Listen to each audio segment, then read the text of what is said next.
The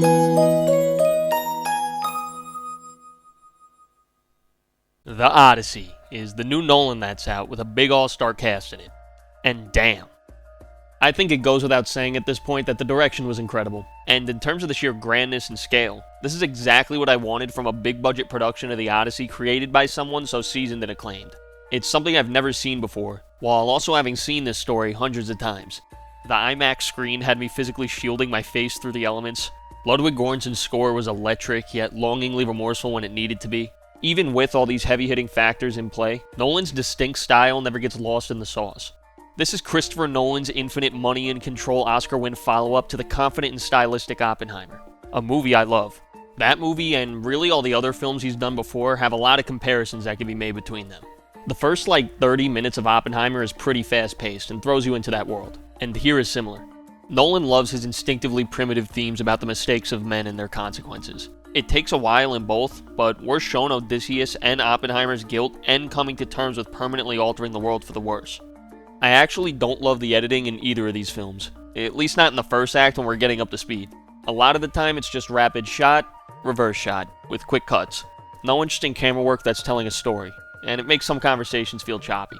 You can tell Nolan himself isn't interested in certain scenes by how fast he wants to get through them. It's okay to let these words sit and breathe for more than a second. However, there is one scene where the camera just lingers on Robert Pattinson's reaction to realizing Tom Holland wasn't killed, and that's one of my favorite little moments. Seeing his face convey his annoyance and rage bubbling up, as well as that uncut 2-minute scene where Robert Pattinson and Anne Hathaway talk obscured behind a lattice. That's what I'm talking about. But of course, there's also the fundamental hero's journey here that we've seen in his and most action films in general. It's a uniquely modern interpretation that remains faithful to the spirit of the original work.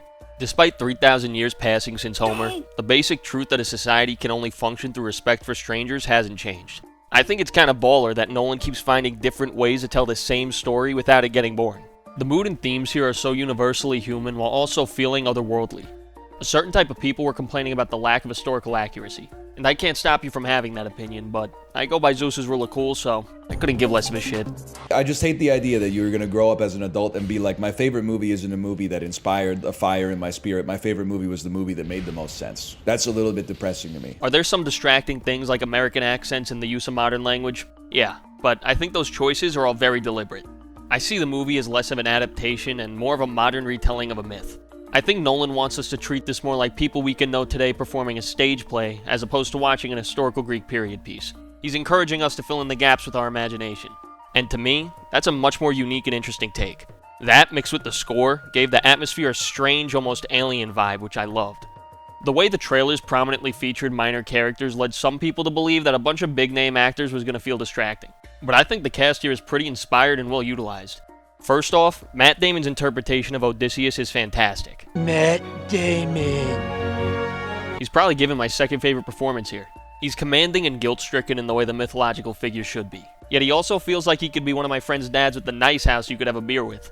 His monologue toward the end really highlighted just how quietly tragic Damon's performance made the character. Jesus Christ!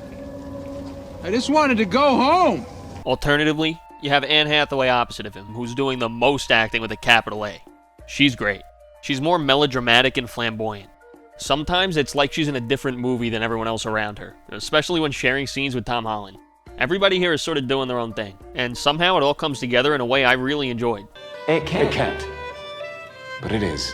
It's paradoxical, and yet it works. One detail that Nolan added to this story that I found really compelling is that nobody says Penelope's name until Odysseus remembers her on Calypso's island. With the music swelling, it makes that moment even more emotional and land even harder for me than it already would have.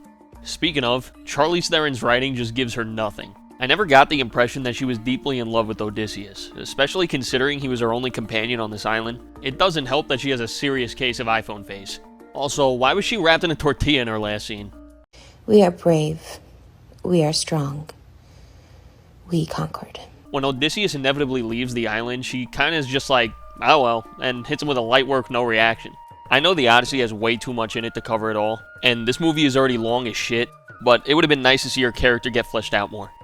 Also, Zendaya's role didn't leave too much of an impact on me throughout most of the runtime, but her final scene where it's revealed why Athena appears in the form she does to Odysseus is so poignant that it kinda makes up for it.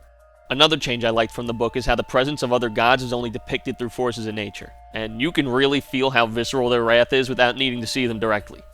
Elliot Page is here as Sinon, and I initially thought he was only going to get a glorified cameo at the start, but he has a scene later on where he gets a dramatic beat and kills it.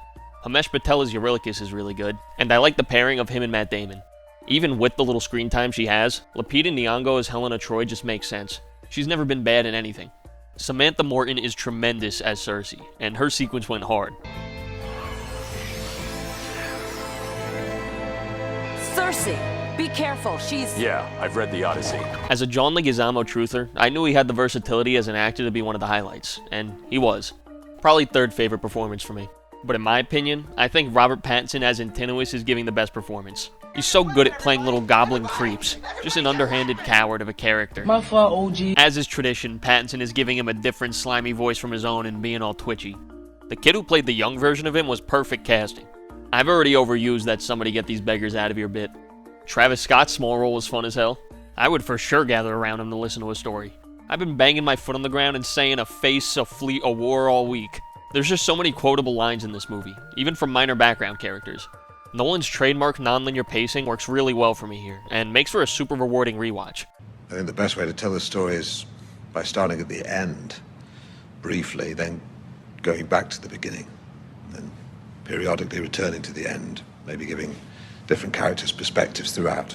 Just to give it a bit of dynamism, otherwise it's just sort of a linear story. Just tell us what happened. When the first look of the film released, I was a little worried when I saw how gray, dull, and simplistic everything looked. I wanted Odysseus' helmet feather to pop like Superman's cape. But I'm happy to report that after seeing it, I think this style works well and matches the vibe of this collapsing society. This is sort of like Nolan's stylistic take on Spielberg's desaturated, war-torn Saving Private Ryan look. With so much going on, it makes everything not feel so cluttered. The Cyclops' scream in this was the most accurate depiction of when a book says something like, "The monster's roar of pain was so awful that it made me want to die." As soon as he starts yelling, you want him to stop. Like, shut up.